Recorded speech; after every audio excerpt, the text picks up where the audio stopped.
Hi, my name is Erin Plazik, and I told you I would make a video to educate you or inform you a little bit, just a primer if you will, on what the whole brouhaha is over cannabis oil. And so I'm going to do my best to try and make it clear, but also try and make this video not be extraordinarily long. So this is my CBD oil primer. Hopefully it'll give you a little bit of better understanding about cannabis, CBD, hemp, that such a sort of thing, and as it relates to autism. First, I want to start off with just kind of explaining a little bit about the history of cannabis.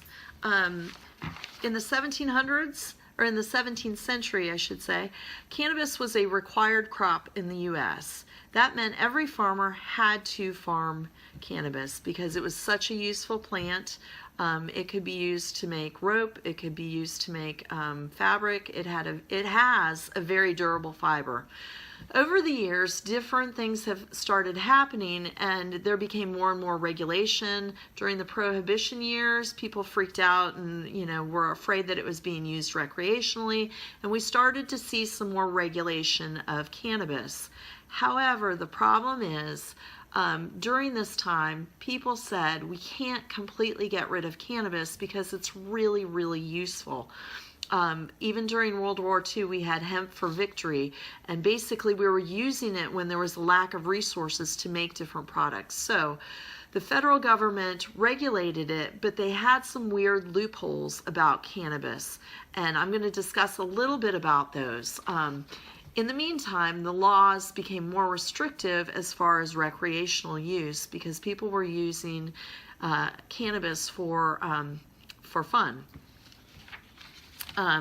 Basically, cannabis has two parts to it. It has many parts to it. Let me just nix that out. Basically, over the years, just like if you had a type of rose, let's say you had roses that were bred for scent and roses that were bred for just the visual appearance of them. They may, like the good smelling rose may not be as pretty, but oh, the scent is strong. The pretty rose may be gorgeous, but have almost no scent. Over the years, the cannabis plant has been cultivated, both legally and illegally, to find its desired components. So over the years, as we had more regulation and we wanted to keep our industrial cannabis, we started calling it hemp, and we were using a lot of the length of it for its fibers, and that part of the cannabis, or that type of cannabis plant, is this one, and I'm not going to say its scientific name. There are others, but this one was primarily used for industrial purposes and still is to this day. Recreationally, another type of cannabis has been used for its leaves for smoking, and it has very high THC concentrations, and I will talk a little bit about THC and a little bit about CBD right now, and a little bit more later. There are components in these plants called cannabinoids that affect our brain. And cannabinoids in our brain, the way they're affected in our brain, do different things. So the cannabis plant has probably about 30 cannabinoids, and I'm going to talk about 2 today. The THC is the cannabinoid that is hot, the one that produces hallucinations or the high feeling.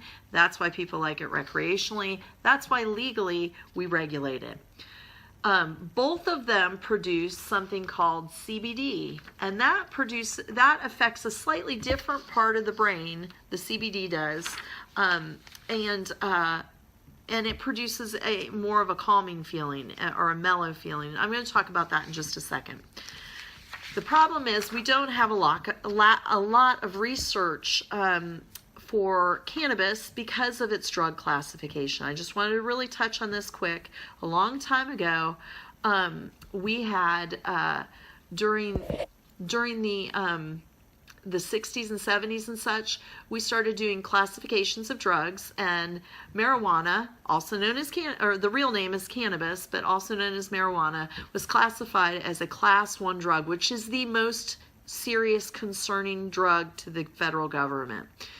And just to give you an example of how kind of messed up it is, class 2 drugs includes cocaine and crystal meth. Okay, there are 5 classes total of drugs, 5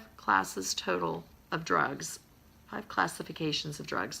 Anyhow, again, this makes it really difficult for research to be done in the U.S.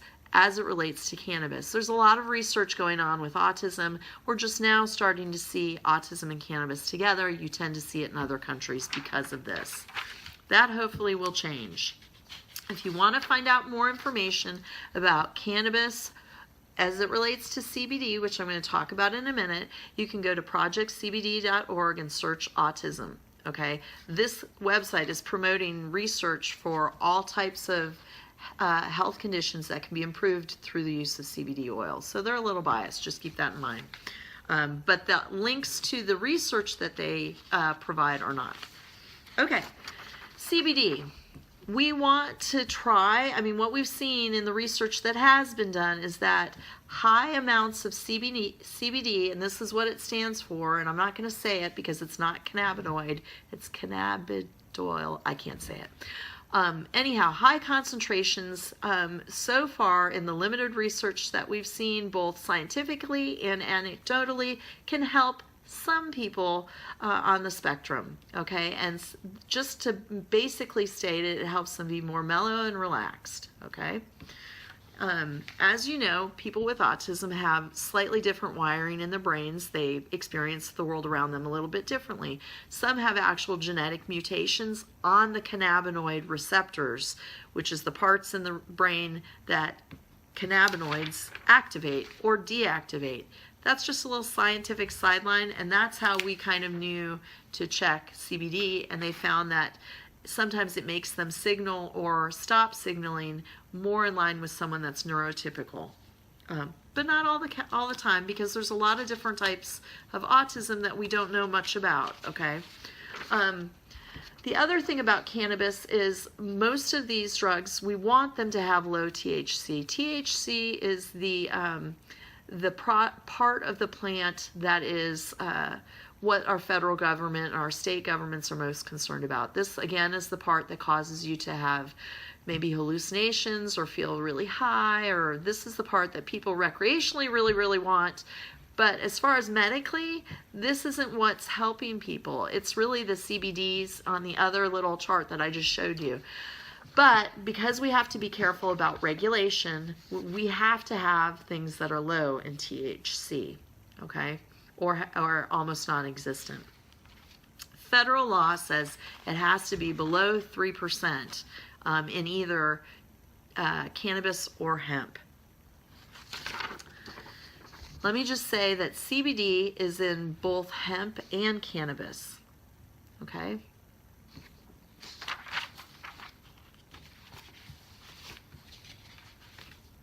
All right. Here are the potential benefits of high CBD in someone with autism. They can possibly have reduced aggression, possibly reduce their agitation or anxiety. There can be a reduction in repetitive behaviors or stimming.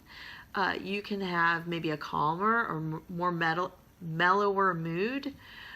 You can have I'm reading this all backwards, improved appetite or decreased appetite. Both of those have been noted, and I only wrote one of them down. You can also see a reduction in seizures for those with seizure disorders, and when I say that, I mean it could be something like a reduction in the quantity or the severity or the duration or all or none. So we just don't know. Again, there's not a lot of research on this. Sometimes it works for some people, sometimes it doesn't work for people. This part I really wanted to get to. Remember when I was showing you the picture of the 2 cannabis plants, the hemp and the one that's labeled cannabis?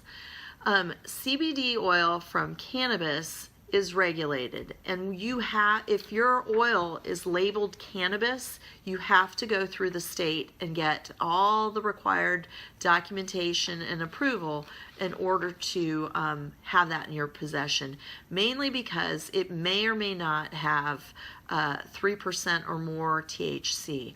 I know in Georgia it's all low THC, but because it's made from that specific type of plant, they have to regulate it, okay? If you obtain CBD oil from something called hemp, it is totally legal for you to buy. It's tricky for you to find because companies become worried about being drug dealers. So it's not easy to find, but you can find it. It must absolutely be below the 3%. Again, this is made from the industrial plant. You do not want CBD oil made from hemp seeds because there's not a lot of CBD in it, and it really probably will be nominal. You really want it made from the actual plant or the stem of the hemp plant. This you can buy legally. This is what I have purchased, and I will be making another video to give you my personal information on that. Okay, within the state, because there's been new laws that or a new law that has just gone into place thanks to Alan Peake and those that helped him. If you want to go about this legally and carefully and have all your ducks in a row and do the right thing, well, you could be doing the right thing either way, but if you want to follow it legally and have it documented, that sort of thing, you can register. There are some guidelines you need to know about. This would be getting the what our state government calls the CBD oil that's low in THC, made from cannabis. You will be purchasing that. Well, actually, wait, you won't be purchasing that. Let me back off on that. Just pretend I didn't say that part. You have to register for it. You have to have a physician who has signed off on you. He or she also has to be registered. In addition to that, even though this regulation is in place in our state, it's still not legal to buy, sell, or transport this. All it does is this card that you obtain makes it legal for you to have in your possession up to 20 liquid ounces of CBD oil made from cannabis. Okay. Also, the card is valid for 2 years. After that point, you have to go through the process again to get reapproved by your physician for the card. And once you have the card, I'm going to give you some more information on who to contact. Okay, the other things that you need to know is when I look up the list of conditions that are covered by the law currently in the state of Georgia as of today, it does include seizure disorders. It does include autism spectrum disorder. This part you need to know because this is what concerned me about my personal situation. You can either have it prescribed by your physician if they agree, if this person is over 18 and has autism spectrum disorder, or if they're under 18 and they have a diagnosis of severe autism. Okay. In my personal situation, that didn't quite apply, but the behaviors we were seeing were severe. And so that's kind of why I went the hemp route. I'll talk about that in another video. You can either Google Georgia Registry Cannabis and it'll come up, or you can go to Georgia Department of Public Health and look up THC oil registry. Again, it's low THC, okay? But they're just calling it that because this was the area that they're most concerned about as far as government regulation. This is the website. On that website, let me make sure you've got enough of it. On that website, there are FAQs that describe it. There is a list that talks about all the things that are covered by it. There are downloads that you can, like a packet you can download that tells you how to fill out the form online. But again, You have to have a doctor who's registered that goes through the process first. You have to go to the doctor, have them agree to the diagnosis, then you take that and register online. Then you go in and pay your $25 and get your card, and then you can go ahead and, because again, when it's done through the state, you can't buy, sell, or transport it. I've been waiting to hear from Alan Peak, who is one of our representatives, and he is out of town and will be contacting me Monday. So if I have made any mistakes to what I've told you so far, I will be updating it in a new video. But currently, once you have jumped through all of those hoops, then you can go ahead and email him directly at this email address, which was set up specifically for individuals who are on the low THC registry. He is really, really lobbying hard and well for people to have the law here in the state. And part of this helps him give you information on how to obtain the low THC, high CBD oil. Okay, let me just point out to you, in my situation, I have not used the cannabis oil. I use the hemp oil, high in CBD, low in THC, totally legal because it's made from that other type of plant that's still cannabis. It's totally legal for me to buy. It's been tricky, and I will discuss that in another video. But regardless, what we need to know is that this is not regulated by the FDA. None of it is. And so there are no real ways to evaluate it like consistently between companies. Some may have better quality than others. You can't guarantee their claims, although the FDA tries to step in when people claim things that aren't true. And the trick that you could spend all day on is trying to figure out the dosing for it. It may interact with other medicines, so if your child is on seizure medicines, it's super important, regardless of what you do, that you consult a physician at the beginning of all this and just say, hey, we're thinking of doing this. They may or may not be experienced in it, again, because there's not a lot of research that shows interactions with cannabis and other pharmaceutical drugs. So just keep in mind, you really want to consult with your physician, and it may interact, especially with some of the drugs from seizure disorders, and I think there may be some antidepressants that may interact. I can't remember, okay? So due diligence on your part, okay? There's limited research. You may have trouble purchasing this. If you go the route that I went, which is the hemp route, you will have trouble purchasing it with your credit card. I did, and that's because credit card companies don't want to have repeated purchases that are declined or possibly fraud. And so they're very, very, careful about what they process and don't process. So I actually had to call my credit card company twice and finally got mine to go through. Obviously, it's very expensive if you do purchase the hemp oil, again, because the cannabis oil through the state cannot be purchased. The hemp oil can be costly. So if you find someone that's willing to buy in bulk with you, I recommend it. You can find coupons online sometimes, but the cost is prohibitive. Obviously, it's not covered by insurance. And just a side note, which I'll talk about in my other video, is it doesn't taste real good. So there are ways you can go ahead and give it to your child. My child is probably a super taster, and I found a way to give it to him. So again, let me just go back and tell you, I am not, even though I'm affiliated with Central Georgia Autism, I am totally producing this video on my own.